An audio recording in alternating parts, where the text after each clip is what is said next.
NZ Aerosports, Icarus Canopies, now Gyro.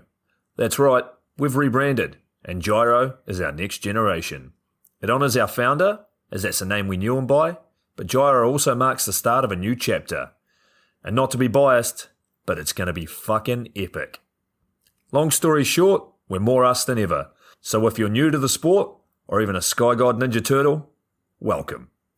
I think our valiant leader Lucy, Gyro's daughter, says it best. And we still got that fuck yeah attitude. Rebrand! Woo! Rebrand woo indeed, Lucy. Anyway, head over to gyro.com for more info and get amongst you legends. I was 19, broke, unemployed, and sold my girlfriend's canopy for drug money.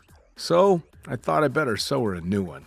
What a sentence, and what a story.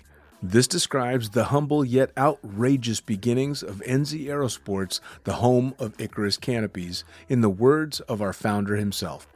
From getting a paratrooper toy from his mom, watching parachutes at the DZ as a 6-year-old, jumping off the wharf with a parachute made from bed sheets, doing his first jump at 16, sewing his first canopy on a borrowed machine at 19, and starting to sell parachutes out of a garage in 1986, Paul Gyro Martin had an undying love for the sky. Our company started with one man with the wildest of spirits and a true blue sky dream, a renegade. In the time that Gyro created and ran the Icarus Canopies brand until he passed away in 2017, he pushed everything he had to its limits.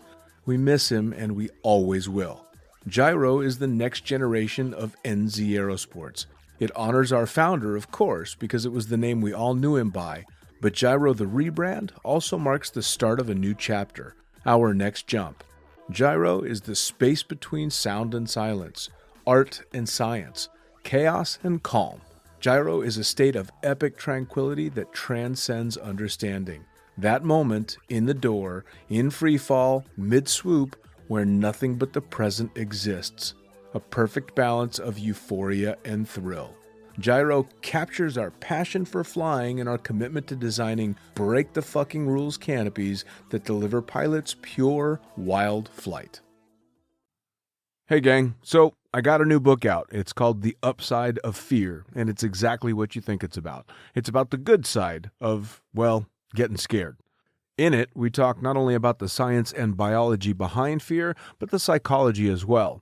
And it's not just coming from me, it's coming from some of the best in the sport. Omar Alhigelan, Jeff Provenzano, Maxine Tate, and so many more have contributed their sometimes terrifying stories to the book to help you overcome your fear. So head to the lunaticfringepodcast.com. You're going to find the link to the book there, as well as the other books. It's available in ebook, paperback, hardback, and audiobook right now. Coming straight from the cockpit, it's another episode of Lunatic Fringe with the fucking pilot.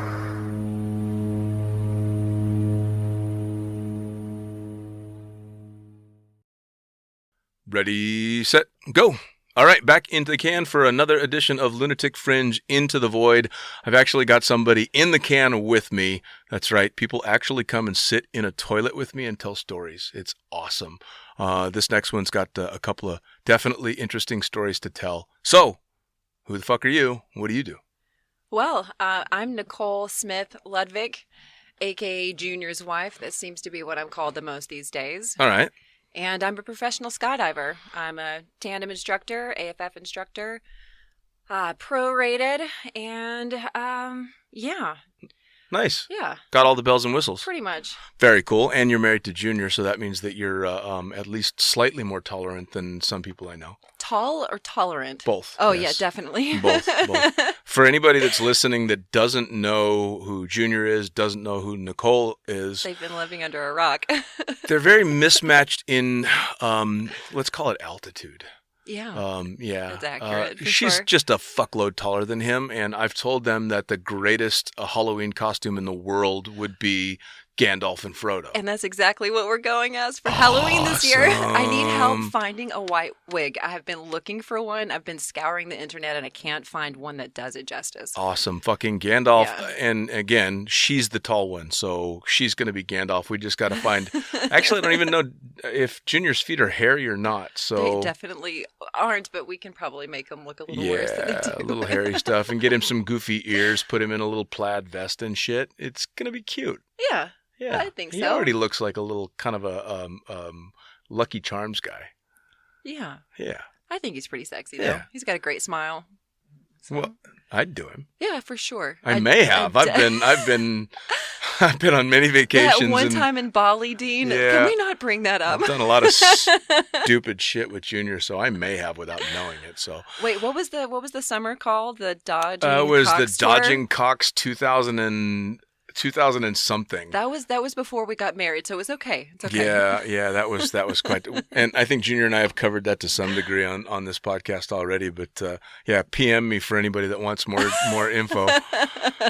So you do all this skydiving shit. You jump out of airplanes, and you married one of the top canopy pilots on the planet. How did you get started with extreme stuff? I mean, you already clearly weren't scared of altitude from a young age because you are altitude. So Yeah, right. How did you get started in all this? Well, funny story. Actually, it's kind of bland. My late husband bought me a tandem skydive for my 22nd birthday. Okay. And it's something that I had always wanted to do. I've always had a daredevil spirit. And so he bought that for me. And I went out to, it was ASC in Atlanta in Dirty August South. 2007. Yeah. And I got introduced to Noah Bonson. That was the guy that flew my video. And then I got introduced to Junior. Junior was my tandem instructor.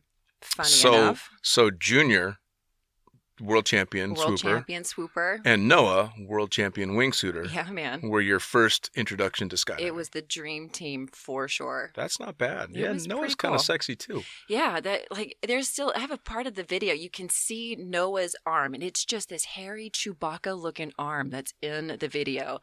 I can't help it. I can't help but laugh. He actually once gave me shit for my manscaping habits Really? while he was in a tank top sporting all that hair, and I'm like, all right, yeah, go ahead, man, go ahead. All right. So you did your very first ever tandem with Noah and Junior. Yeah. Wow. It was pretty freaking cool. I love this because I was super nervous whenever I met Junior. I have the tendency to be completely quiet when I have a lot going on. What? mentally. Fuck you. I You're swear to quiet? God, completely silent. If I am ever quiet, I swear to God, I am shitting my pants. I've never seen you shit your pants then. No, thankfully, I limit that to once or twice a year only. So Fair enough. All right. Because you are one of the few people on the planet that can actually keep up with me in the won't shut up department. I have my moments. Yeah. We For both talk sure. a lot. Yeah. All right. So anyway, keep going. You were silent. Yeah, so I was silent, and Noah's trying to get me to talk on this video, and I don't want to. He's like, we're halfway up. I'm like, yeah, that's cool, man. And I'm looking out the window of the airplane, and I'm contemplating, what am I doing? Why am I in an airplane? Why am I going to get out? Why am I doing a skydive? This makes no fucking sense at all. So fast forward, we get to the door of the airplane. And I actually should preface this part of the story with my grandfather, God bless him. He is a Baptist minister, very religious man. Okay, so I get to the door of the airplane, and Noah climbs out. He's trying to get me to look at the camera, and I have like my hands on the bar, and I let go of the bar of the otter, and you can clearly see me say, "Oh shit." Nice. Plain as day, what's getting ready to happen, and then the count and out, and we're in free fall, and I'm having the most amazing time of my life. I'm super stoked. We get under canopy, and I'm freaking out. It's just a lot of fun, and then we land, and as soon as we land, Noah comes up to me. He was like, would you ever do it again? I'm like, yes, absolutely, I'm going to do this again. Nice. Fast forward. So I'm showing my mom and dad and my grandparents this video, and we get to the part where I'm standing in the door of the airplane, and you can see me say, oh shit, and my grandfather goes, what did you just say? Exactly what do you think I said? Oh shit, for sure. Yeah. Fair enough. But anyway, that's how I got into skydiving. That actually reminds me of a lady that I took on. I didn't take her on the skydive. I actually shot the video, and this is way back when I was first getting started shooting videos. And she was very quiet, reserved, maybe like you, but high button shirt, very, very conservatively dressed, and struck me as a very religious type, and just barely said boo. I tried to get her on the tape to say stuff, and she wouldn't really engage very much, and you could tell she was just very, very reserved. And so we get on a jump run, and again, she hasn't said shit through the entire plane ride, and she's just not engaging. So I'm thinking this is going to be one of those jumps where I'm just going to entertain myself on the way down. And it's a ready, set, go, and I see the top of the rig as they're exiting, and as I fly up to her, she is, fuck yes, fuck yes, flipping double birds and cussing up a storm all the way down. The whole free fall, I don't think she said one thing that wasn't foul. Wow. All the way. And I land, and Danny Kuhn at the time was DK. Yeah, DK was Okay. shooting video at the time, and so I land next to Danny. So I was a jump, and I'm like, that was the weirdest thing I've ever seen. She just lost her shit. So as they come into land, she gets unhooked standing up, and so I'm expecting her still to be going ape shit. And I'm like, how was that? That was very nice, thank you. Adrenaline is a heck of a drug, isn't it? Fucking Sybil. Well, the parachute apparently was just mellow enough for her to get her senses back together and go back to this, very uptight lady. But oh my Wow. God, she lost her shit in I free wonder fall. if she showed that video to her family. I'm guessing not, because I could hear her in free fall. It wasn't lip reading; it was double birds That's the and best. fuck yeah. Oh yeah, she just lost her shit. That's So- the best. First jump in the Dirty South Yeah. with the Dream Team, Yeah. and you knew you were going to do it again. Yeah, for sure. So- 100% knew. I didn't know when. But I knew I was when gonna do it did jump again. number 2 happen? Well, I did 4 tandems, mainly because I was chicken to do AFF. I didn't have the time or the money, and I was just so busy with work that I didn't do AFF until 2011. Okay, Yeah. that's still a while ago. Yeah, it is a while ago. It's amazing sure. how quick it gets behind you, isn't it? It is. I was just talking to Ron Bell about that today. Time just absolutely flies in this sport. Yeah, well, especially in something like skydiving, because it's so next level. It is. I mean, it's so over the top, and especially when you have just this cascade of experiences that just seem to keep topping the last ones that you swore could never be topped. It is true. So you did your first jump there. Did you do all those tandems there in AFF? No, I did. Goodness, it was 3 tandems at ASC in Atlanta, and then I did 1 in Hawaii. Not a bad spot. No, it was beautiful. All right. Absolutely gorgeous experience. So you did the AFF where? I did the AFF at Skydive the Farm, which was the competitor to ASC. So they literally are practically in the same town. They Sure. share the same runway. In some cases, they share a little bit of the airspace. So, yeah, I basically just across the street. Okay. And what were you doing for a living? I mean, what was life like outside of jumping out of an airplane? At that point in 2011, I was basically running a multi-million-dollar specialty retail company in Georgia and Alabama. So you were deep into the real world. I was 100% corporate life, 60, 70 hours a week, and 26 weeks a year on the road. And I liked it, but some things had happened in my life. My husband that had bought me the tandem skydive, he passed away in 2010, and that just kind of set my world into a tailspin. And I figured, I continued to go back to the thought of skydiving as that is just what made sense to me. It was exciting, and I don't know, for those minutes, I just felt completely alive, and I don't know, just nothing could bother me, nothing could reach me. So Did something I like went to that, especially because it was after your husband, did it kind of, I mean, for me, something like skydiving was always that's the 60-second miracle forget drug. Yeah, it's exactly what happened. Like I said, with that really hectic corporate life, for the time that I was in the airplane until the time that I landed, no one could get in touch with me, and that was fantastic.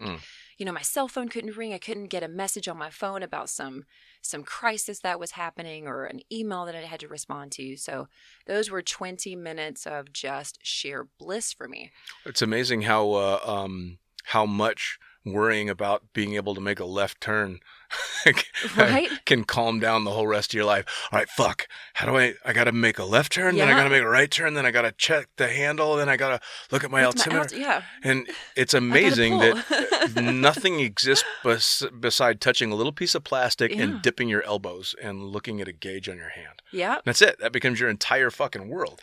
It's total Buddha shit when you think about it. It is completely surreal. It is in that moment you were living 100% in those 60 seconds. In the moment, There's yeah. nothing in the world like it. That was that's actually how I decided that it was time to take a break from skydiving, was when I found myself in free fall, pissed off about shit that had happened on the ground. Yeah. And I went, oh, I'm actively thinking about the fact that I'm mad about this bill or I'm pissed at that person. Maybe my focus isn't where it should be. Yeah. I think I'm going to take a break. Yeah, it's probably time for a reset. Yeah, because It's a smart it decision. wasn't that I wasn't nervous or I use the word scared when it comes to skydiving, and people don't like to use that word, but fear is a very important part of skydiving. I agree. At least it is in my career. Fear has kept me alive for a long, long time. It's true. I think anybody that doesn't, I use the word respect, but fear is a little bit of fear, and without that, in my opinion, I feel like people get complacent. Sure. And that's what kills people in this Well, sport is complacency. Unfortunately, the word fear has very negative connotations. Primarily, it's very, very negative connotations. Everything that as soon as you say fear, people think it's bad. I don't think of it that way. Fear has always been a very positive aspect of my life because fear has motivated me to continue to be safe. It hasn't kept me from doing shit that scared me. Right. If anything, it just made me hyper aware that, okay, what you're doing is not necessarily the safest thing ever. You should have a little fear. Yeah. There's a big difference, and I think this is where people fuck it up. There's a big difference between fear and panic. Yes. Very, very different things. And your average Joe Blow thinks about skydiving that's never jumped before, and they take the word fear and they think panic. I agree with that. That's a Very, good very analogy. different thing. Panic is freaked out, no concept of what's going on, I can't cope. Fear is, okay, shit, this is fucking real. I better be on point. Right. And I think that's a big, big difference for sure. So yeah, I can see how, especially if you dealt with tragedy and you had a rough time, or not rough time with work, but it was just overloading, that being able to harness that to step out of it must have been nice. It was fantastic. It didn't take long after I started AFF that I realized I just wanted to kind of get into skydiving full time. So, what did the family think about you starting jumping? I mean, that's not, and we're not just talking about a male-female thing, although that's clearly part of it. I would be much more protective of a daughter than a son and that kind of thing. But you're also a Southern belle, so to speak. So that's Georgia Peach territory. I am a Georgia Peach. They took my bell card a long time ago. I like to use the F word way too much for that. Fucking A. Fucking A. That's Fucking good. A. That's good. Yeah. But, I mean, not exactly the stereotypical peach kind of activity. It's not. And my parents, my mom is more worrisome than my dad. I don't know, she likes to think of everything that can go wrong. My grandparents are the same way. My dad is like, you know what, if it's making you happy, then go for it. Go enjoy it. And I don't know. They really didn't start taking me seriously until I'd been in the sport, I don't know, full time for about a year. And then they were like, yeah, okay, well, maybe this is going to stick around for a while. So you got through your AFF and just became were you a regular fun jumper, a crazy avid fun jumper? Was it every spare moment at the drop zone? And was it just the jumping, or was the social scene a draw as well? So there is a huge gap in this that I would have to talk about first. So when I first started AFF, so this was January 2011, I went through AFF, and the winters in Georgia, they were brutal, man. There was snow and ice on the ground when I was doing AFF. It was like negative 10 degrees Fahrenheit at altitude. It was cold. So I did that, and I got, it took me until June. It had about 34 skydives at this point, not too many. But then, I actually started dating my AFF instructor in February. So from February until June. You were becoming a real skydiver. I was becoming a real skydiver. That's how it happened. That is. Oh. So yeah, I fell in love with my AFF instructor, Jeremy, and we started dating. And that was the first guy that I had dated after my late husband passed away. And I was head over heels. I was kind of finding my groove. And there was a boogie at Skydive the Farm, which was the Good Vibes boogie. And what a weekend. Just in true farm fashion, any of the boogies that they did were always a good time. But I had a hangover that was a force to be reckoned with. So I didn't go to work the Monday after the Good Vibes boogie. And, just kind of went around with Jeremy, went on a picnic, had a great day. And then on the way home, we were in a car accident. A guy ran a red light. We were going through a green light. We were the third car through, and he T-boned the car that we were in. He hit the car at about 60 miles an hour. Oof. And Jeremy was driving. He didn't make it. He was killed almost instantly in that accident. And I was broken from neck to waist. I mean, the list of injuries that I had was ridiculous. I mean, I had a broken neck, a broken back. My pelvis was broken in 3 places. I had a couple of brain injuries, 2 broken ribs, a collapsed lung. I mean, I could just go on. The laundry list was huge. I was life flighted to one of the trauma hospitals in Atlanta. And they didn't think that I was going to make it. Spent 11 days in ICU and, blah, blah, blah. But fast forward, what really made me reevaluate things in my life was the recovery process. Trying to get my life back in order, learning how to walk again, facing all of the adversity that I had in that. The doctors were like, you're probably not going to walk again, but if you ever do walk again, it will always be with a limp and you will have to have some kind of assistance. And doctors love to do that shit, don't they? They do. It's their own little personal insurance policy that I'm going to tell them all the shit that they're never going to be able to do again, so that every time they manage to do it, it's a little triumph for them and I'm not liable. Yeah. And that was, skydiving at that point became 100% my focus for getting better. And that was the goal. And funny enough, I had said this in 2009. This is after I had done a tandem in Hawaii. I'd done 4 tandems. And I'm like, I'm going to skydive all 50 states. I don't know how I'm going to do it. I sent you the post just a couple of days ago. I'm like, now, I'm going to skydive 50 states and I'm going to climb to Everest Base Camp with my brother. Anyway, so that was what inspired me, or what continued to push me forward in my progress, was just wanting to skydive again. So that's that. Once I got through all of that process and the recovery took about a year, then that's when I just went balls out and focused 100% on skydiving. Well, it's funny. There's quite a few skydivers that have stories like that, although a substantial amount of them are injuries in the sport that use skydiving to get back into it. But it's amazing what accidents like that or hardships like that can do to pull you out of the, I hate to use the phrase American dream, because there's nothing wrong with the old stereotypical American dream. If you want the house and the white picket fence and you want the 9-to-5 job and you want the 2 cars in the garage and all that, that's wonderful. Yeah. Whatever makes you happy. But, and I can't quite figure it out, I'm no genius, but when people fuck themselves up, that shit just seems to not be important anymore. It really isn't. It's like, oh, yeah, okay, I got the nice car and everything, but I can't drive it when I'm dead. Yep. And that big fat bank account isn't going to help anybody, again, when I'm not here anymore. All that money I saved is going to do nothing. Yep. Or I can go have a shitload of these amazing experiences and, who knows? Yeah, that's exactly what happened, man. I had the house, I had the car, I had the job. And I nearly died in my mid-20s, and it just made me reevaluate everything that I thought was important in my life. Yeah. And once the whole accident, when I was, the recovery process was finished, I unloaded those things. I sold the house, I got rid of the car, and then I said it.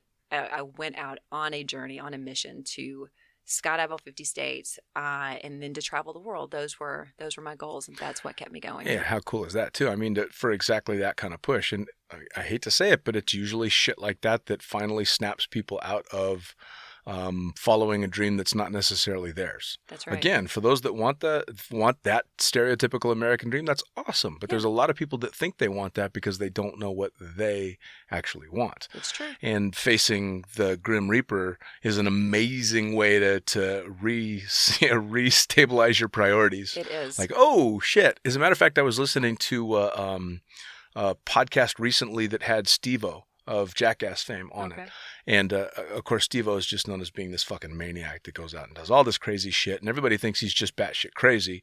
Turns out he's an extremely well-spoken, intelligent, thoughtful guy. Really? Really, like, over-the-top thoughtful. And his reasoning behind why he did all the crazy, stupid shit that he did were twofold. One, he says he's an attention whore.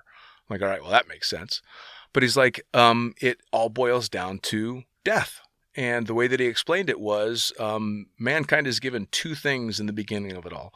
One is in our very genes is a desire to do nothing but survive. That's it. That's what we're wired to do. We're wired to not die. Do anything you have to do to survive.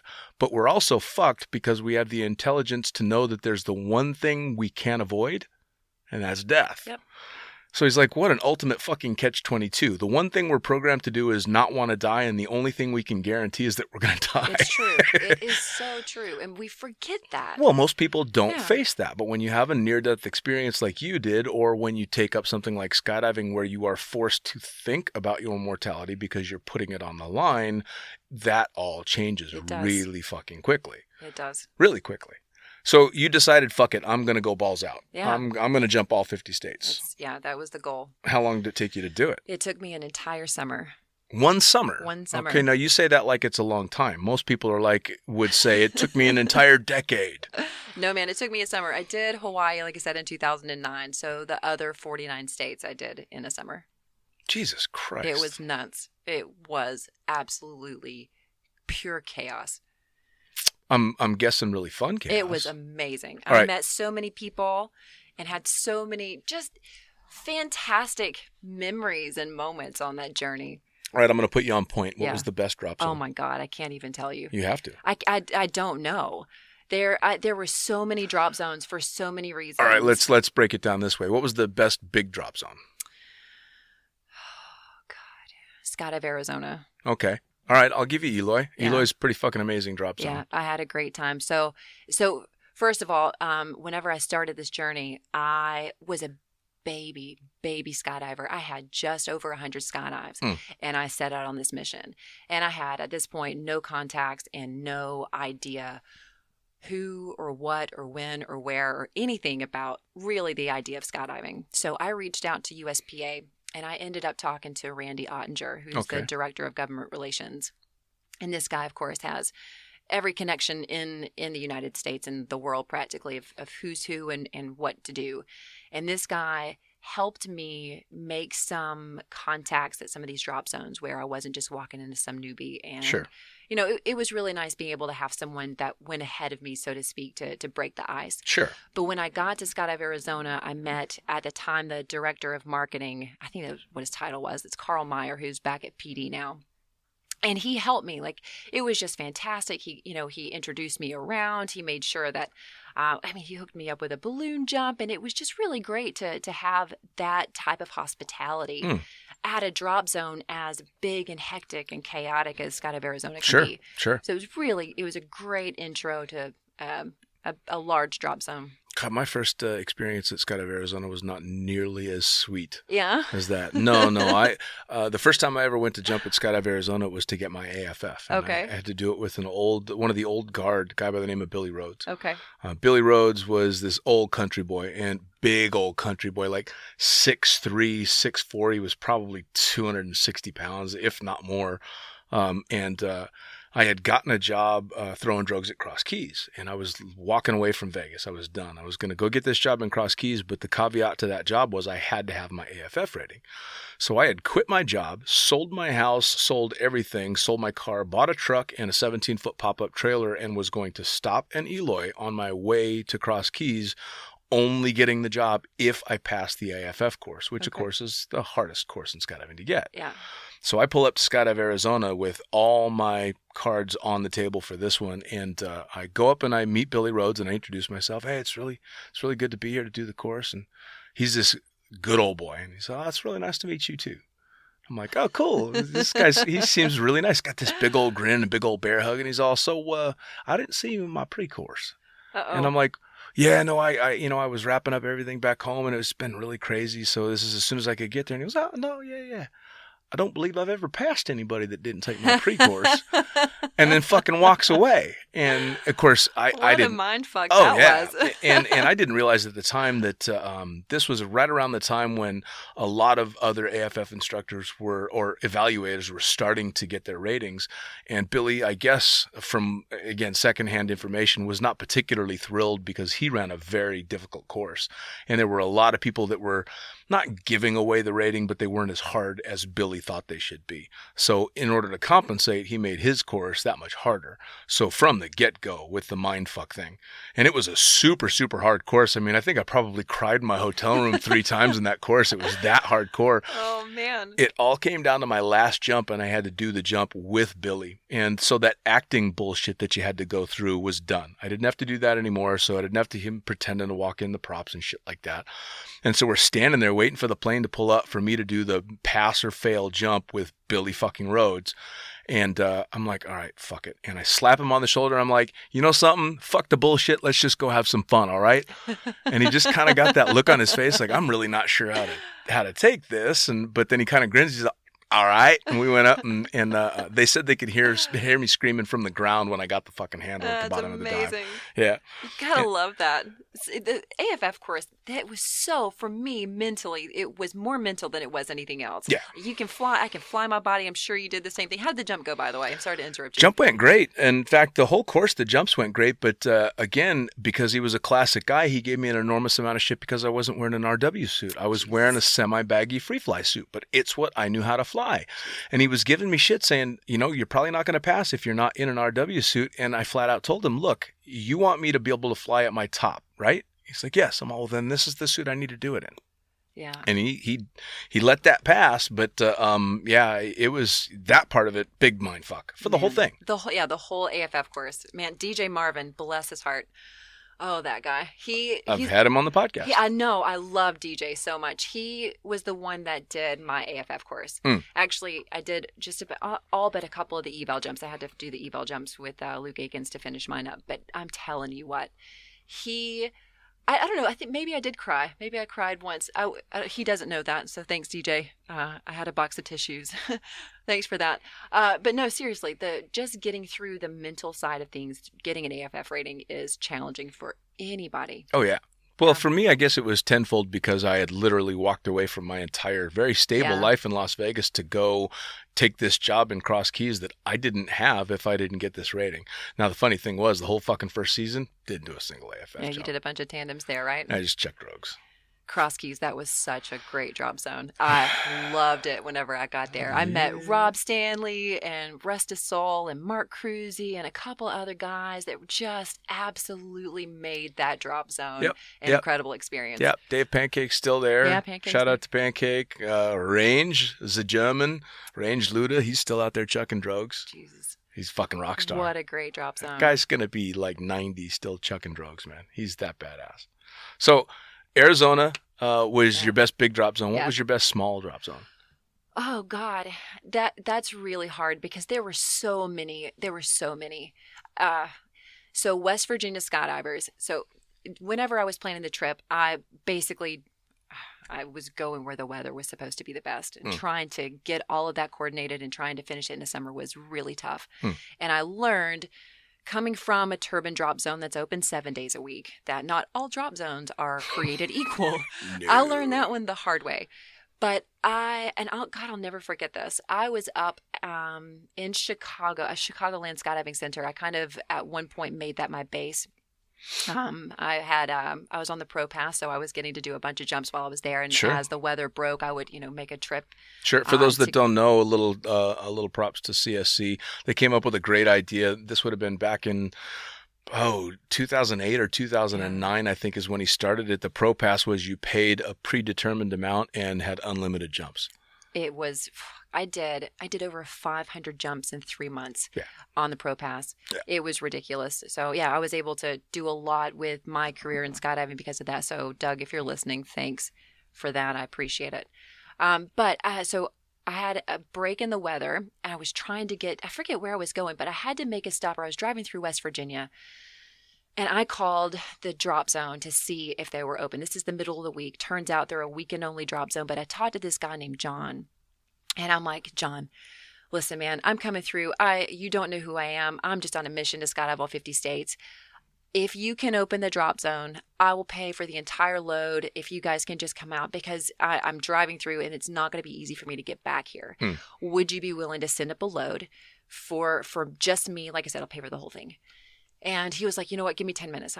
Let me call the DZO. Let me see what I can do. So he calls Bob Dolan and puts me in touch with Bob. And Bob tells me that they have a new pilot that's starting and that they're going to be out doing some test flights or check flights or whatever, that I could come out to the drop zone. They're going to make a couple of calls to see if they could get anybody to come out that would help offset the cost of the load and, yeah, just to come on. And I showed up to West Virginia Skydivers, and they had a couple extra fun jumpers there, and John was there as well, and they opened the drop zone just to send me up for the one load. That's cool. And, you know, and I ran across things like that across this journey. Just the camaraderie and the, I don't know, just, I don't even know the right words for it. Just, there's just fucking awesome people in this sport. Oh, yeah. And it opened my eyes to what this community actually is, because, you know, being a 100 jump wonder, you really don't understand how deep rooted the family vibe is in skydiving. Sure. And that particular moment really made it real for me. Yeah. Well, I mean, pretty much everybody that's been on the podcast has said the same thing. And it's basically what you're saying now is that, yes, jumping is really cool, but the true draw to skydiving is the community more than anything. It's the people you get to do this cool shit with. Yep. For me, after all these years, the secondary draw to skydiving is skydiving. Yeah. It's the community, it's the people and the welcomeness and yes. And I mean, although I have to be dubious about any group of people that will happily be open-armed accepting to an asshole like me. You're like, oh, wait a second, I'm part of this community? Ooh, okay. Man. No, it's so true though. It's I wonderful. I can't tell you how many couches I crashed on while I was on this trip, and just the way people would accommodate me. Like, for instance, Fran, Skydive Pepperell, she's the DZO. So the way Pepperell is set up is one part of the runway or one part of the landing area is in Massachusetts. And the other part of the runway, the very, very back end of this big field, is in Hollis, New Hampshire. There's no drop zone in New Hampshire. So what to do? I'm just, going to land in New Hampshire? I'm going to land in New Hampshire. Well, there you go. And bless her heart, I hope she doesn't kill me for saying this, but I got called. I told her what I was going to do because I didn't want to get kicked off the drop zone, the first second I'm there. And she was like, yeah, absolutely. She pulls out the aerial and she shows me exactly the state line. She goes, you need to land here and you will be officially in Hollis, New Hampshire. And I'm going to have the van out there waiting for you. I'm going to pick you up. I'm going to bring you back and then you can come back and do this jump. Awesome. Yeah. Awesome. So, yeah. It was really fantastic. People dig shit like that, especially skydivers. They dig stuff like that, and they also dig being a part of it. Yeah, for sure. Well, and especially if you're doing crisscrossing across the country and getting to meet all these different people in different, large drop zones, medium drop zones, small drop zones, all that stuff. I mean, it's how amazing is it? It is fantastic. And then there was another one. This is another small drop zone. This was Skydive Hot Springs. And this was South Dakota, and God, my brain has just left me, Wyoming. So Colin Porter is the DZO of this drop zone in what did I just say? Not Wyoming, the other one. South Dakota. Jesus, my brain is just shot. Anyway, so there is no drop zone in Wyoming. So I ended up talking to a guy named Eric Lee, who is another one of the 50-state jumpers, trying to get organized to do South Dakota and Wyoming, because, again, there's no drop zone there. So Colin Porter was able to get everything organized with one of the airports across the border, and we were able to do kind of a jump into that one and come back. But that, once again, just the small drop zones and how amazing people are. It just continues to blow my mind. Yeah, well, absolutely. Well, and again, they're very open to, all right, you want to do what? Yeah. Cool. That's Can I watch? Exactly what it is. That's exactly what it is. And apparently he had called in enough time where they had gotten, I don't know, probably 20 or 30 people in the community to come out and sit at the airport waiting for these 4 skydivers to come in. Somebody's going to do what? Yeah, man. That's exactly what it is. What are you going to do? Yeah, absolutely. That's exactly what I'm going to do. That shit's great. So what's the first drop zone you woke up and didn't know where you were because you were too hungover? maybe Skydive New England. I like that you're not sure which one. I'm pretty sure it was the Tiki Boogie. I don't know. That place. Oh, God. I love Skydive New England. There's people there. So much fun. You started dating early in the sport. You started, you were getting your AFF at what drop zone? At the farm. So the farm is the first drop zone you got laid on then. Yeah. All right. So cool. I'm just covering all my bases. I'm trying to think of My parents are gonna questions. listen to this. I don't do that. I'm a good girl. Fucking A. Fucking A. Yeah. I'm just trying to think of questions that are going to make Junior go, dude. Oh God, I don't want to embarrass my husband too badly. I do. Oh. You can blame it all on me. He's going to hear this Bless his eventually. heart. So, yeah. That's all right. I mean, no one. I wonder what he's doing right now, actually. We can't, I can't fuck with him any worse than we all fucked with Moss on the drunken. Oh my God, that was the best podcast. Bohemian Rhapsody. I can't even listen to that song the same anymore. It's all that community. I love that on the very first podcast I did with Moss, he got drunk and sang none of the right words, but he was trying. And on the second one, he just made up his own lyrics to the same song. I was genius. All right. So you eventually achieve all 50 states. I did. Yeah. So you banged it out in the summer. Now, did you go, okay, now I need to find a home base and just jump occasionally, or this is now when you knew, all right, this is it. This is my lifestyle now. I knew that was my lifestyle. So whenever, like I said earlier, whenever I was at CSC, I was able to get 500 or more jumps in on the Pro Pass, and that's set me up to be able to get my tandem rating, and that's what I really wanted to do. So I went to West Side, and I'd met Joe Johnson. He was the DZO there, and he was one that really encouraged me to do this because for me. Here, like whenever I told people I wanted to get my tandem rating, it's a boy sport. People are like, you're a girl, you can't do that. And things have steadily and progressively changed in the sport. Yeah, they have. But it was that, like, you're a girl, you don't have enough upper body strength. There's no way you're going to be able to do it. And across this journey, I've met some really amazing people who encouraged me otherwise. Like, when I was in Rayford, it was Lynn Taylor, rest his soul, and Noah Watts, and then Joe Johnson. These guys are like, you can do this. There's nothing about this that you can't do. We're going to show you the techniques that you need. You can do it. So I went to Joe and I got my tandem rating, and then I kind of set out to Vegas and worked in Vegas for a little while, just doing outside video there. But let's not talk about Vegas. I don't really want to talk about Vegas. I think you said everything that can be said about that place. We can talk about Vegas a little bit. Oh my God, that place is a madhouse. All right, isn't it? so. Listen, the guys that are out there, the TIs and the fun jumpers, they are fucking amazing people. I have such a love-hate relationship with that place because it's where I started. I mean, that's where I worked for every drop zone that existed in that town until the time that I left. The first video I ever shot for money was for Outlaw Skydiving. I mean, in Jean, Nevada, long before the operations that are there. That was Brian's brother's place. Yeah? Yes, it was the Moeller brothers. Yeah. I've got 2 Outlaw Skydiving shirts. One of them that I was given by AJ, and the thing is hanging on by a thread. I'm scared to put it on because it's falling apart that bad. But yeah, so he paid me my first ever jump. He was I was second video for a 29,000-foot tandem bandit jump. Of course it would be a bandit jump. It was a full-on bandit jump in their King Air. We went up to 29,000 feet, or was it 29 or 28? It was up there, way in the fuck up there. Myself, Kevin Love, a tandem instructor who was a full-time fireman at the time, and his tandem passenger. And how did they get the permits? They didn't. They turned off the transponder and just bombed up to 29,000 feet over Vegas. Nothing dangerous about that. With no oxygen. Oh, no way. No oxygen. Now, it's a King Air, so it's hauling ass because it's got the pilot and 4 people on board.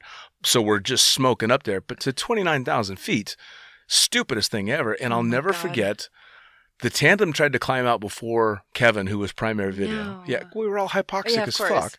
So he's trying to climb out first. We managed to keep that from happening, and Kevin gets out, and then the tandem and him leave, and I bomb the door. I have less than 100 jumps at the time. And I remember rolling out of the plane, literally thinking as clear as can be, do I get bigger or smaller to go faster? That's amazing. Yeah, because I had to think about it. So I have all of those memories that are the most amazing, crazy, stupid memories ever, and then I have Michael fucking Hawks, who was the biggest cocksucking piece of shit. in skydiving. Tell me how you really feel. That's me holding back. Yeah, and I don't have enough negative words in my vocabulary to say about this guy. That's brutal. Now, all of that being said, I worked for that man for a long time. I made a shitload of money, and I got a buttload of opportunities because of that drop zone. I just had to work for a psychotic bipolar madman to do it. So I have this love-hate relationship with Vegas, and then I had other not-so-great experiences with other DZOs in that town, but I've talked about him too, so we can just let that one go. Yeah. Next subject. Yeah, but the town itself. Well, you spent a lot of time there, not chucking drugs, not shooting video, but you were a professional gambler. Yeah, I don't think you can call me a professional gambler, but I paid my rent once or twice in a poker room. I would call that professional because I gambled $100 in 11 years. I had a lot of fun. If I go back right now to the South Point, they're going to know exactly who I am. So. Nice. God have mercy. I loved it. It was so much fun. They would have known who I was, but the club I used to take my pants off in got knocked to the ground, so it doesn't exist anymore. So my stripper history is long gone now. God. So you lived in the OG house, didn't you? In Vegas? Yeah. Oh, you're talking... Yeah, let's not say his name, but you lived in that house. Yeah, so I was one of the first in that house. So if those walls could talk. That drop zone was started by a really good friend of mine, Dale Hinton, and his partner, Eddie. Okay. Started this drop zone. And Dale, who I wish had run the thing full-time, I met him when I was working for Michael Hawks. He's the only person I know that ever made Michael Hawks cry. Oh, no. So I loved him no matter what. And I'll love him till the day I die just because he made Michael Hawks cry. But so they owned this drop zone together, and then Dale ended up kind of becoming a bit of a silent partner in the entire thing. And that house he owned, and he rented that house out to Eddie, who rented it to the staff. Okay. And myself and a guy by the name of Derek Massey lived there. Oh, Derek. Yeah, so Derek and me and Eddie lived in that house, and the rigging loft was in that house as well. So I think for almost a year we were together in that house. So you can imagine the dynamic in that house. I can only imagine. Spending time with you and Derek in Bali, Yeah. I can only imagine what it was like in that house. It was wild and crazy. Well, he was single. I was still a stripper. So I was still taking my pants off 3 or 4 nights a week in the strip club. And then I was working at the drop zone, busting my ass. And I was the photographer for the drop zone. I was setting up the websites. I was a whole bunch of stuff. I love it. Was Derek getting to reap some of the benefits of you being a stripper? Were you bringing home girls for him? Oh, no, he was doing his own thing. Okay. Yeah, no, Derek had no problems whatsoever. None whatsoever, which set up the huge negative dynamic in the house because 2 of the 3 people in that house were getting laid a lot. Oh, and one little of man wasn't? And one of them had just gotten divorced, and Oh, no. yeah, so Maybe that's why he has such a big chip on his shoulder all the time. yeah, it was pretty. It was not the most positive living environment. Bless his heart. Yeah, well, that was the whole, and you've heard the ambient story happened in. Yes, please share the ambient story again. It's my favorite. It happened in that house. That was, and the orange cat was Eddie's cat. Short and sweet. Really short and sweet. We had I think it was a Friday, and we'd been jumping all day, and of course I had to do it again on Saturday, and I decided I wasn't going to go out. I was going to go home and go to bed. Derek was going to go out, and Eddie was going out, and so I had the house to myself, which is a rare thing. So I'm happy. I'm showered and stripped down naked, and I've taken an Ambien. I'm climbing into bed, and then the telephone rings, and it's this girl named Michelle that I worked with at the strip club that wanted to come hang out. So she was coming over to play. Air quotes, hang out. Hang out. And so she said, hey, can I come over for a little while? And I'm like, yeah, absolutely. Having forgotten that I took an Ambien. And I'm still up in my bedroom. The rest of the house is dark. And what feels like about 20 minutes goes by. And I think I hear a knock on the door. Now, I had taken lots of Ambien before. I'd been taking it for quite some time. So I knew what was coming. And I could kind of feel that tingle. But I didn't think it was really kicking in. So when I got to the door, I wasn't thinking as I cracked the door, I'm thinking she's going to be there. Now, mind you, I still don't have a stitch of clothing on because I got a booty call coming over. Why the fuck am I going to put pants on? It's just going to waste time. And I know I've got an Ambien in me, so I've got a small window to work with. So why put pants on? Right. So I cracked the door. Now, the rule in the house was pretty much anything goes, but the fucking cat is never allowed outside, ever. So as I cracked the door, thinking I'm going to see Michelle standing outside the door, What I see instead is a flash of orange by my feet Oh, no. going out the door. Well, what do, right? You have a choice. You leave. You go and get the cat. You either go get the cat that Naked. belongs to the guy who can throw you out of the house in a heartbeat, or you run upstairs to get pants and give that cat a big head start. Definitely run out naked. It's Right. Vegas. You're fine. So it's like 9 o'clock on a Friday night. So it's dark out, but it's Friday fucking night in a cul-de-sac near Summerlin. Yeah. So I dart out the door just in time to make it to the sidewalk, realizing that ambient's really working. It's definitely doing its job. And for anybody that's not taking Ambien is called a sleep hypnotic for a reason. One of the things that it does is it really fucks with your vision. And as it gets stronger and stronger, you end up getting this like tunnel vision going on. So I'm now naked, running around the cul-de-sac, trying to catch a cat who is clearly just fucking with me. Clearly the cat's just like, all right, let's see how far down the street I can get this dumbass. By the time I finally managed to catch the cat, I've been chasing this cat around for, I'm guessing, 15, 20 minutes at the very least. The cat has scratched me at least half a dozen times. I finally get it by the scruff of the neck, and I'm walking back up this cul-de-sac. I can only see out of the bottom corner of my left eye. So my head is tilted way back into the right, so I can look out of that. The cat is, again, death gripped by the scruff of the neck, covering my balls because I'm naked. And as I finally make it back up to the house, here comes Michelle pulling up to the house, who sees me covered in blood, walking like a zombie, naked, carrying a cat over my balls. Well, did she still want a booty call after that? I don't really remember the rest of the night from there. I can't imagine it going too far after that. I made it. I made it into the house to get the cat put away, and then I woke up to the alarm the next morning, and then tried to recall that story as I told it to Derek on the way to the drops on the next day. Did you ever hear from her again? Well, I'd known her for quite some time. Okay. So yeah, I think it was just she just didn't want to know. Did she didn't play-by-play that for you afterwards? No, You never asked her? no, I don't think we ever spoke about it again. I think it was one of those things where she probably just left going, I think I'm just going to just pretend that never happened. Oh my God, that's not a real friend, because your real friends would have had photo. Oh, that was, how long ago was that? That was before. Oh, that was shit. Before cell phones that was 2002. Yeah, that's before cell phones had cameras. Thank fuck. Because that would be all over the internet all right the now. truly stupid shit that I've done was way before iPhones. Aren't you thankful that yes. that stuff wasn't around? Oh yes. God have mercy. all of my ridiculously crazy adventures on chemical entertainment and all that stuff were long before you could prove any of it. Jesus. Yeah. So now it's all either hearsay or the statute of limitations is well run Exactly. out. So it's kids these days, they have it hard. Can you yeah. imagine? Oh yeah. Well, kids these it's kind of funny because I grew up in the George Orwell's 1984 with Big Brother watching. It's not Big Brother. Book. It's a bunch of little cousins. We're all narking on ourselves anymore.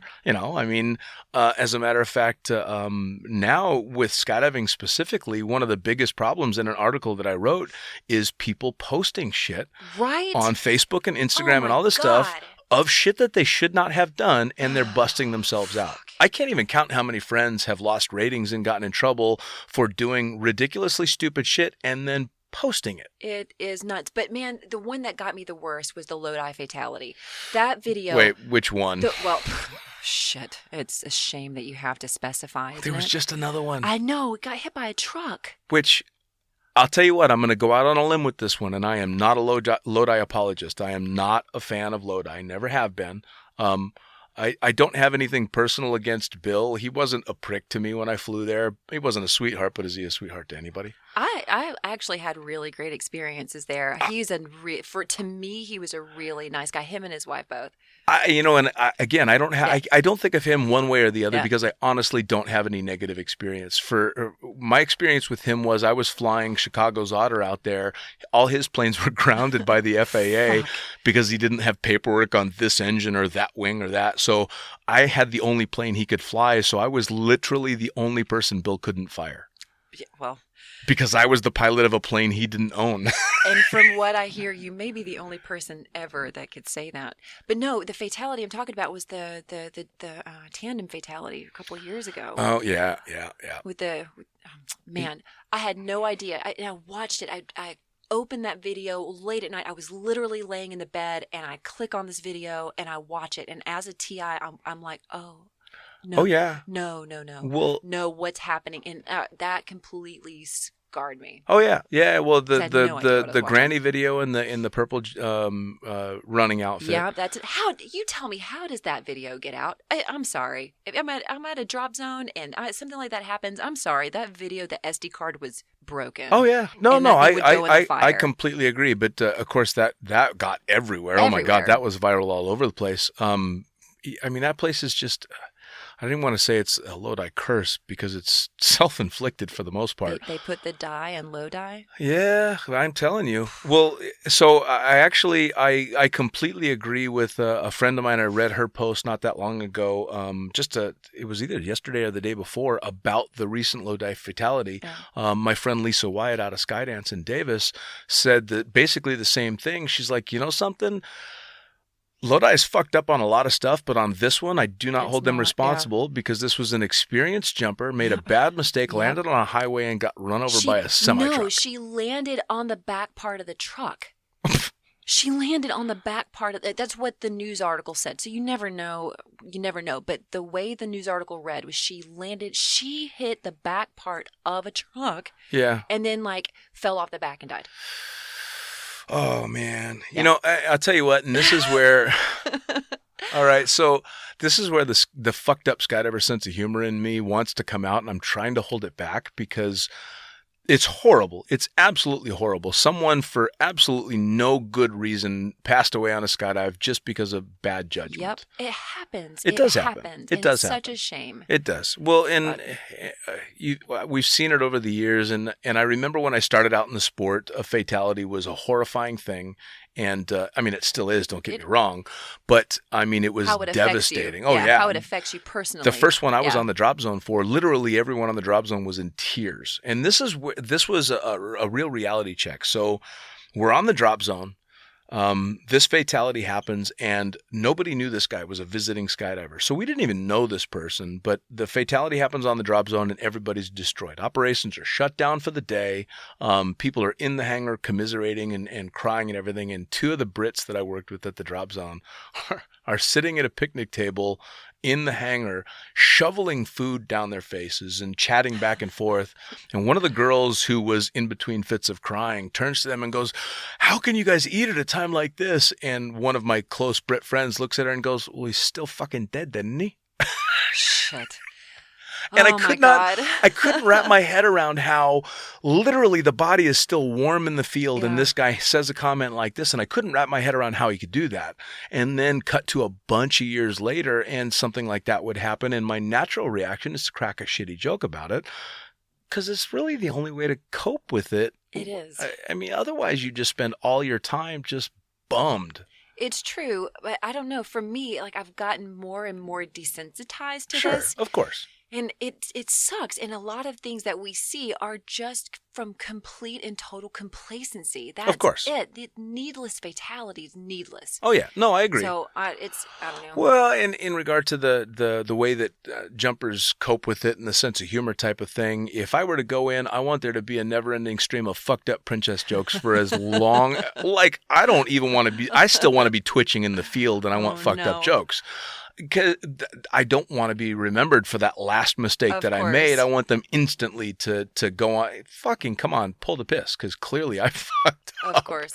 You know, I mean, and I have to assume, probably wrongly, that most jumpers are like that. I've had false assumptions before.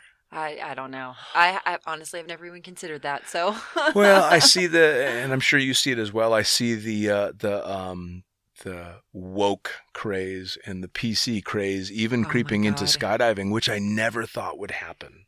I really didn't think it would happen, and it has to some degree. It's a completely new generation of skydivers, though. Yes. And I'm speaking from a completely different generation of skydiving than you're from. Are you calling me fucking old? I'm not. I'm calling you experienced. Oh, that's a That's backhanded. All right. Experience. Listen, I haven't even Seasoned? pulled one punch. Seasoned. I'm not going to pull one punch about the salt and pepper beard you got going on. Beard? Getting ready This for is fucking Nepalese track you're going on. Father Christmas shit It going is. on. It does look like Father Christmas. You haven't even seen it when I flare it out. Does your girlfriend have a Santa Claus fantasy? She was the one that decided that I should grow this she thing. She has a Santa Claus fantasy. But for no, sure. but it's funny because just the other night we're laying in bed and she's playing with my beard and she's like, "This is getting really long," and I'm like, "Yes, it is." Does it have a name yet? No, not yet. Yeah, Okay. But she's like, "So when you get back from Everest and after Christmas, we'll kind of go for a different look," and I'm like, "Is that your way of saying you don't like the beard anymore?" And she's just kind of like, "Yeah, kind of." Dude, now that you flared it out, Oh, it is impressive. It's huge. I didn't realize it was that long. That's kind of gross. Look at this shit. You should go. You should go for the And with the glasses? Yeah. Yeah. Oh, Yeah. I look old and rapey. It kinda. I do. Kinda. It's horrible. Yeah. Yeah. No, I know. Yeah. I know. I was hoping that that the long beard would come in and I would look more like 300, Yeah. all badass, and it turns out I look more like Bad Santa. Well, you said it. Yeah. I might confirm that one. I'll tell you what though, it's turned out to be the most fucking entertaining thing in the world because for a guy that for 11 years made his living off of appearances, it's so nice to just look shitty. But you don't look shitty. It's a really nice look for you. It's a great look for your sunset years. You know, it's a great way to bring in 50, Dean. Yeah, no, well, that's Yeah. the thing is I really wanted to get to Everest Base Camp with like icicles hanging off my beard, but of course Nepal is going through a heat Oh, wave, my so God. chances are I'm going to get a suntan up there. You might. It's kind of crazy what's I happening. hope not. I hope it's like Montana. By the way, for everybody that's in Montana and the western states Yeah. that's buried in snow, either congratulations or I'm sorry, depending on Ski how you like seasons. winter sports. Man, yeah, the ski season's going to be Yeah. off the chain up Yeah, there. no doubt. So back to skydiving and bad decisions. Yeah. So you did Vegas for a long time. You got your AFF rating. Yeah. You hit all 50 states Yeah. and you started traveling the world as well. Yes. How did you end up marrying Mighty Munchkin? Oh, man. So, funny story. Let's back up to like 30 some odd jumps. This was before, maybe 20 something jumps. I had just gotten my A license. And I'm walking in the hangar. I'm, carrying my Navigator 240 on my back, trying to lug this back into the hangar at the farm. And I see this guy talking to the DZO. And from behind, he looks kind of familiar. And this, it had been a few years since I'd done my tandem with Junior. And I walk up to him and I'm like, "Hey, is your name Junior?" He's like, well, yeah. He kind of gave me a once over. I'm like, "Dude, you took me on my very first tandem 2007 and, here I am. I'm jumping at the farm and I've got my A license and I'm really excited." And he's like, "Well, why are you jumping there and not at ASC?" I'm like, "Well, just because this is where I wanted to be." But so we reconnected in 2011. And then fast forward, Before you fast forward, yeah. you put a beautiful mental image in my mind, and probably you and he are too young to know the reference, but there was an old, I think it was a Coca-Cola commercial where this baseball player is walking off the field. Oh, no. With the jersey, and the kid walks up and Yes. reaches up and hands the player a Coke that's Yes. standing like fucking 10 feet above him. That's the image I just got in my head. He did look up at me when I asked him is if his that name you was look Junior. down like you're the baseball player going, "Don't I know you?" Patting him on the head. "Hey, would you like a sip of my Coke?" Yeah. That's the image you just put in my head. That's kind of how it happened, truth Awesome. be told. Awesome. But man, he took it in stride. But yeah, so I know he's giving you the finger right now. It's what's happening. Took it in stride. 3 for 1. Oh my God. So yeah. So after that, I ran into him a few times because like I said earlier, we shared the same airport. So Skydive the Farm would bus us over to the airport when we loaded there, and we would load and, I'd wave or, say hello in passing or give him a hug or whatever. And then he moves to Dubai and we kind of stay in touch over the years. But then we ran into each other. It was 2015, I think, 2016 at Chicago, Skydive Chicago. Mm-hmm. And It was so funny. Gotta love social media. I pulled up Facebook. I think I'm in the car with Flora, and I see that Junior's checked into Skydive Chicago, and I sent him a message. I'm like, hey, bro, are you at SDC for Summerfest? He was like, yeah. I'm like, dude, I'm going to be there in 10 minutes. I would love to catch up with you. It's been ages since I've seen you. And the rest is just kind of history. Wow. We reconnected at nice. Chicago. So he showed up and crawled up into your lap, and you guys sat and chatted for a while, and then the rest is history. Yeah, there's a little more details in there, a couple more parties or whatever. But yeah, that's about the gist of it. Awesome. Yeah. Awesome. That's a great story. Yeah. It really, especially considering he took you on your first jump. He took me on my first jump. Wow. And then, so that same summer, I was uncurrent. I hadn't thrown drugs in a while. And I'm like, man, I have to get current. I just need to get current for me. And he goes, well, I'm going to go down to Georgia. Do you want to meet me at ASC and I'll do your recurrency for you? I'm like, yeah, absolutely. So later on, I drove down to Georgia and he got me current. That was 2015. Nice. And yeah, he got me current. It was Awesome. it was a crazy experience taking the guy that took me on my first skydive on a skydive. I'm sure. Yeah. Oh, It's absolutely. full circle right absolutely. Well, and I mean, he was definitely easy to maneuver for you. I mean, there. For sure. I have plenty of surface area. yeah. I'm The 6 other way feet around tall. would have been funny. If Noah was too low on that first video, you wouldn't even see Junior. You'd just see hands and feet. Right? I think you actually might have just seen that. I don't know. That'd be pretty good. That'd be pretty good. Well, it's funny too because Junior is such an unassuming guy on the ground, and he's very entertaining and he's very fun. But He if you is. don't know who Junior is, you wouldn't look at Junior and go, "I bet he's one of the best swoopers in the world." And then you find out who he is and all the stuff that he's accomplished, and you go, "Well, fuck me, holy shit!" Yeah, and that's the one thing that I love the most about him is that he's just so down to earth and he's so humble. There's no sky god personality with my husband. No, he doesn't brag even a little Not bit. even a little bit. And when I do that, when I brag on him, I'm like, yeah, he's got a couple of world records, or yeah, he's whatever. He's like, shut up, just Sure. stop talking about it. No, I think it's great. Thank you. I Well, think it is too. And if he were the bragging type, he wouldn't be him. I wouldn't, Right. I mean, there's enough of that already. There is. Yeah. The sport's full of it. Yep. No, and there's enough people that brag for him that he doesn't need to. I mean, he's got Yes. quite the number of accomplishments and a hell of a story too. I mean, anybody that's had the opportunity to listen to his first podcast, I highly recommend. It's the very first podcast of Lunatic Fringe. It's quite the story. Yeah, give it a listen. It was kind of funny too because I knew the backstory for him and all this stuff, but I didn't know the details behind his father. And during that podcast, I made a crack that dark skydiver humor about God, how many people every year do they kill at World Freefall Convention? Yep. Not knowing, knowing that his father had passed away in a skydive, but not knowing that it had been in the Freefall Convention. And of course, I crack out, fucking how many? It became world famous that they always killed at least a couple of Freefall people at the Freefall Convention. By the way, where'd your father die? Freefall Convention. Yeah. Okay, so that's me.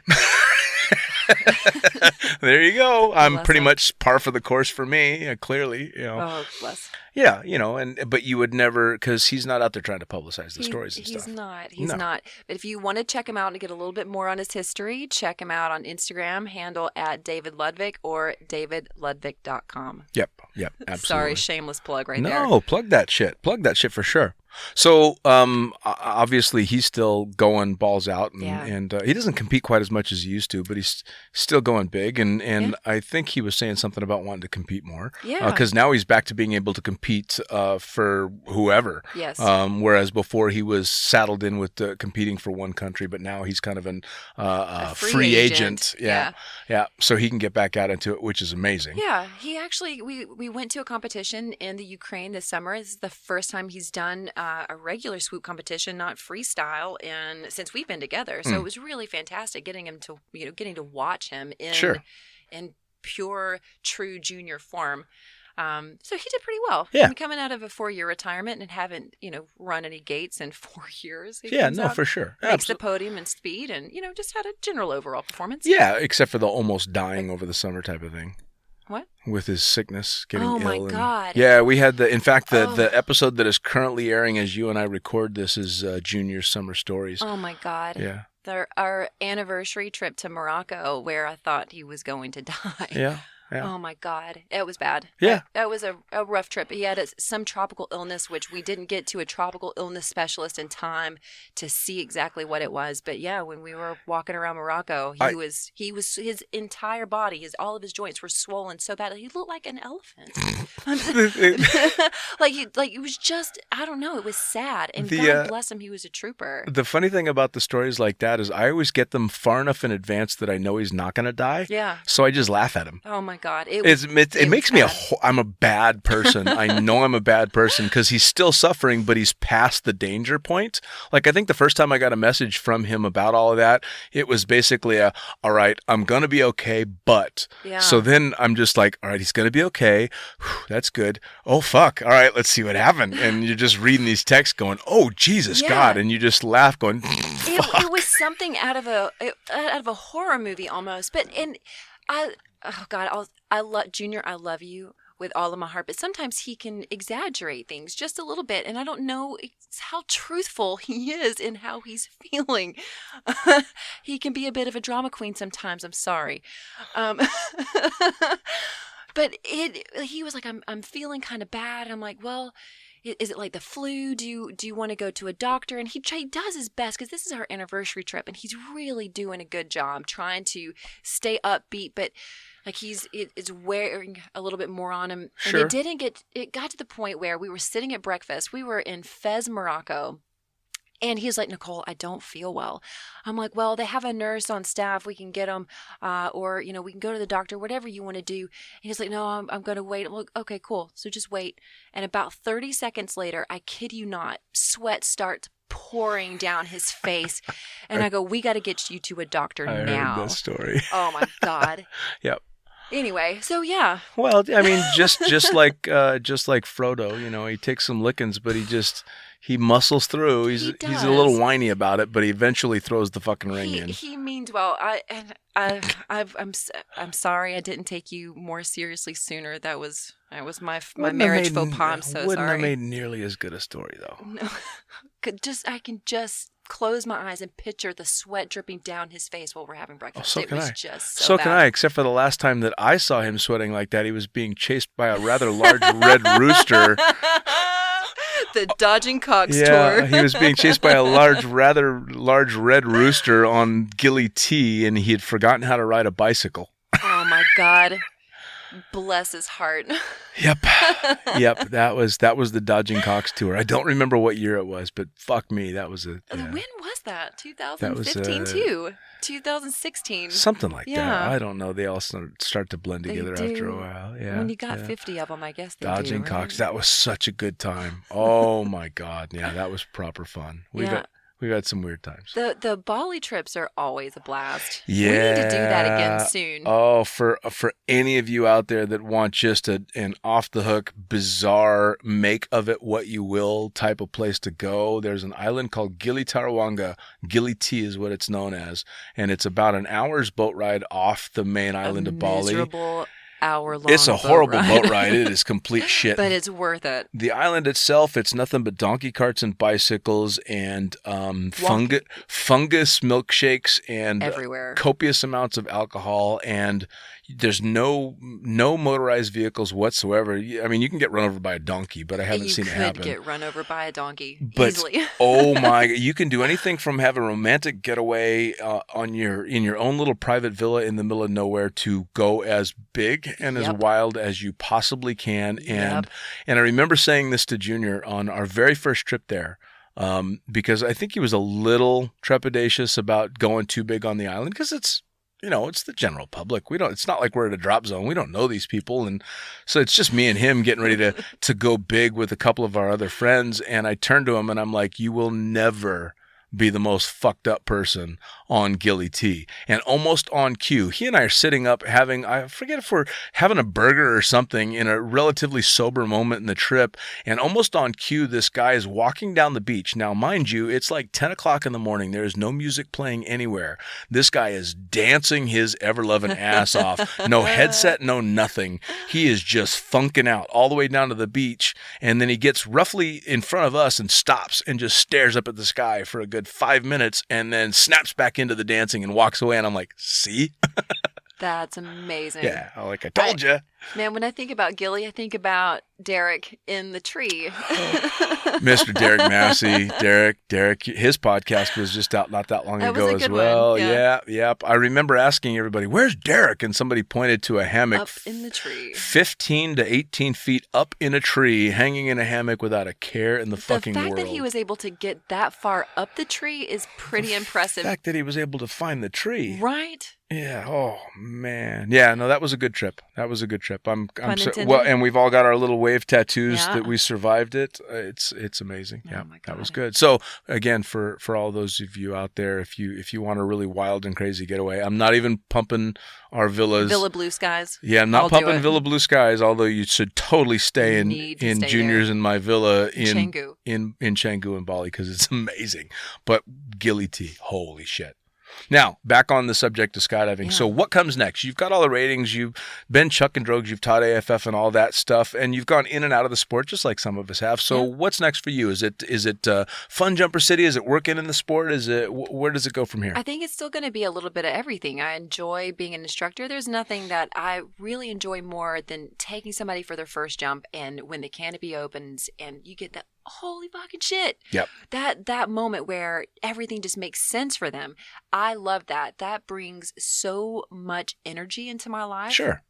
And same thing, like on an AFF jump, watching the students when the light switches on, when it just clicks. Yeah, when they get it. Yeah, when they get it. There's nothing in the world like that. So I think I'm going to get more into the fun jumping side and, doing the instructor bit a little bit, a little bit less than before. I'm actually in the process of opening my own business. So a travel consultancy business. Nice. Yeah. So Nice. I'm still in the very beginning stages of it.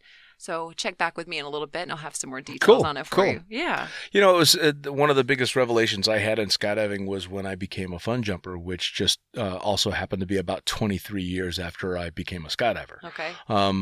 Obviously, like everybody, I was a fun jumper at the very beginning, but I started working in the sport so soon and became so engulfed in the business side of it, whether it was shooting videos or eventually becoming a tandem instructor and a sky surf competitor. There was no, all right, you hold here and I'll hold there and we'll roll out and try this. Right. There was very little of that. So it took a long time for me to become a fun jumper, but now I wouldn't want to be anything else. It's just, I'd go back to throwing drogues on the occasional basis because I really did love doing it, but I found out what being a fun jumper was like after 23 years in skydiving. Yeah. Which is amazing. It is. And so for the last 4 or 5 years, when I go out to jump, it's just fun. It's just for me, and it's absolutely amazing. Yeah. I see that. It keeps you from burning out too. So Yeah. Well, and again, I quit when I was thinking about a bunch of bullshit while in free fall, and I started again when, of all people, Junior took me on my very first skydive after a 4-year break. Really? Yeah, we went for a jump together. I forget how we started talking about it, but it was during a big competition, and I wasn't flying. I had the day off from flying. And I don't know if it was me or him that suggested it. I think it was him that said, you should maybe go for a jump. And it made me nervous. Yeah. I got butterflies. I'm like, ooh. That's a good time to do it. Ooh, fuck, I'm kind of a little bit scared. So the first person I jumped with after 4 years, was Junior. Wow. He shot video for me. We went out and did a horrible free fly, flailed all over the fucking sky, opened the I don't even think I waved off. I'm just, parachute, hey, parachute. And barely landed in the landing area. It was Oh just my a God. complete shit show from start to finish, and I was instantly re-hooked. I'm like, oh, I'm a skydiver again. This is amazing. That's great. And started jumping a Sabre 150 because I was going to behave myself, and I was only going to fly valley. Shut up. And that lasted for like 15 jumps. And then you went back to your velo. Well, Pablito, one of my favorite riggers in the world, Hey, I went Pablito. and talked to him, and he had a Velo 103. Yeah. And he was like, well, I've got these canopies, or I've got a Velo 103 you could jump. And he throws the Velo at me, and I catch it, and I'm like, fuck. And then not even, I think 2 or 3 months later, I was back on the 96 Velo. Yeah, how many thousands of skydives do you have? It's like riding a bike at that point. So Yeah, but it's like Yeah, but- riding a bike off a large cliff, yeah, I kind mean, of. But you're not an idiot, so this is. I shouldn't be saying this. I don't even. I'm not even trying to defend it. Yes, I am. Yeah. Well, I guess you are. If we go from a Sabre 150 to a Velo. Yeah, no, I Yeah, absolutely you am. know. Well, although I've taken another break from jumping because I'm doing this trip to Everest, and I had one of my coworkers recently was like, "Hey, are you gonna go, make a jump or this or that?" And I'm like, "Fuck you! I am a rolling ankle waiting to happen. I am trying not to break anything before I go to Everest. That's it." But didn't you break your ankle walking I like a broke couple my years ankle ago? a couple of years back walking on flat ground in flip flops. And you're worried about a skydive. Yes, Oh, yes. okay. No, I told Junior just recently, I'm like, when I wake up in the morning, I actually come up with a route and a plan before I even put my feet on the, all right, I'm going to put my right foot down first, and I'm going to walk up to that corner of the chest of drawers. I'm like being super, if I could wrap myself in bubble wrap right now, I would. Should we do that? Because when are you gonna fuck yourself up? Right before the trip It's of a true. lifetime. It's true. I have wanted Maybe. to see Mount Everest since 1997. I've been planning this trip. It's gonna happen in 20 days. I leave for Everest. That's pretty. How many minutes and hours and seconds? I haven't gone that far. Okay, but 20 days. Yeah, basically 20 days. I leave for Mount Everest. So yeah, if I'm gonna fuck myself up, this is when it's gonna happen. Yeah, don't say that. Yeah, Don't put that energy out there. No, I'm just. But do you want help being wrapped in bubble wrap? That would be fun.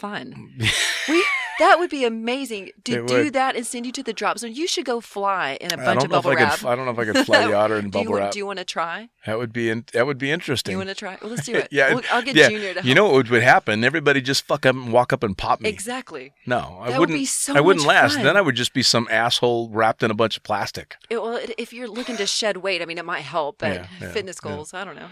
All right, so Pump Junior one more time. Tell me how they find him on social media. So it is at David Ludvik on Instagram, David Ludvik Jr. on Facebook, and davidludvik.com for his website. He's getting a semi right now because he's pumping himself up because you're pumping him up so good. He doesn't do it for himself, and For sure. and I love that about him. But God bless, that man is amazing. Yeah. He is one of the best skydivers in the world. Arguably Absolutely. one of the best. To have overcome such adversity. I mean, he's Yeah. what, 3'9"? He's 5'7.5". You're hanging onto that half-inch more than he is, aren't you? He makes up for it in other places. I have no complaints. I don't need to know that. I've spent more time with that man than you have. His smile. The size of his smile, Of Dean. Where course. did your brain go? Straight Nasty. to his crotch. Why would that happen? I've spent a lot You of time. have Junior's dick on your brain? What does that mean? I was gonna say. I was gonna take it one step Holy further, shit, but was I'm the gonna let fucking it go. pilot rendered speechless No, for a second and a half? I was actually trying to. I was gonna just cork off and decided maybe I probably shouldn't. Okay, that's probably a good thing. Yeah, I was gonna let it go even further. That's for off mic stuff. That's All for right. off mic stuff. The You dodging people, cock tours. We're not going to talk. It you doesn't people go can further just than think that. whatever you want, Junior. Yeah. All right.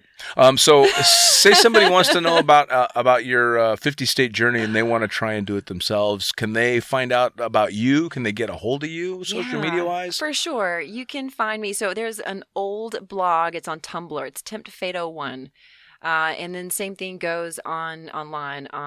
You can find me on Instagram. You can find me on Facebook, Nicole Ludvik Jr. or Nicole Ludvik Jr. Lord have mercy. Nicole Smith Ludvik is my name.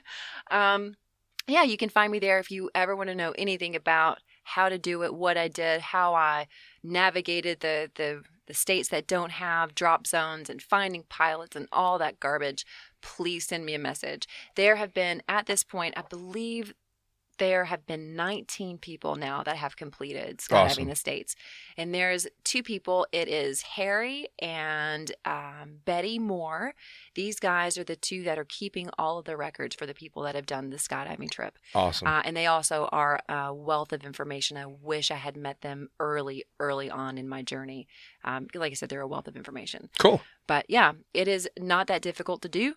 It is a commitment, but it is so much fun. And God knows the amount of people the great people that you're going to meet Awesome. is worth it all. Well, another badass goal. And then, of course, if you manage to do all 50 states and you're still hungry, there's some other continents out there. There are, for sure. Actually, Junior and I were just talking about this today. Maybe we're going to make that a couple goal, go and do it again. I would love to do the journey again now that I have the experience that I have in the sport, because it would be completely different. Awesome. Yeah. Awesome. Well, hopefully people will take some inspiration from it and go either try that or set their own little goals in the sport or anything. Yeah. All right. Well, this has been great. Cool.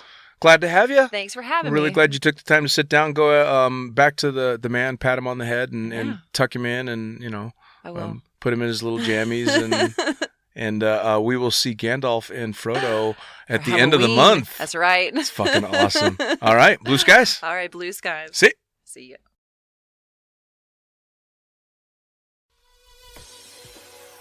Well, there you have it. Another episode of the Lunatic Fringe podcast brought to you as always by, well, wait, not as always, actually. Brought to you now by Gyro. Formerly known as NZ Aerosports, you'll head to gyro.com for their next level line of canopies. By Pussfoot, the Extreme Sports Collective. Head over to pussfoot.com to check it out. By Summit Parachute Systems, check out summitparachutesystems.com to talk to Jarrett Martin and the gang about kick-ass pilot rigs, rigging courses, and more. By Flyaway Indoor Skydiving, go to flyawaytn.com and check out all the cutting-edge stuff to come. By Pure Spectrum CBD, head to purespectrumcbd.com to check out their wide range of CBD products. And as for us, head to the lunaticfringepodcast.com to listen to any of the hundreds of episodes currently available, hit the link for our YouTube channel, pick up your copy of the Lunatic Fringe book or The Accidental Stripper, and get a sneak peek at upcoming guests. Once again, thanks for listening. We'll see you next time.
Get on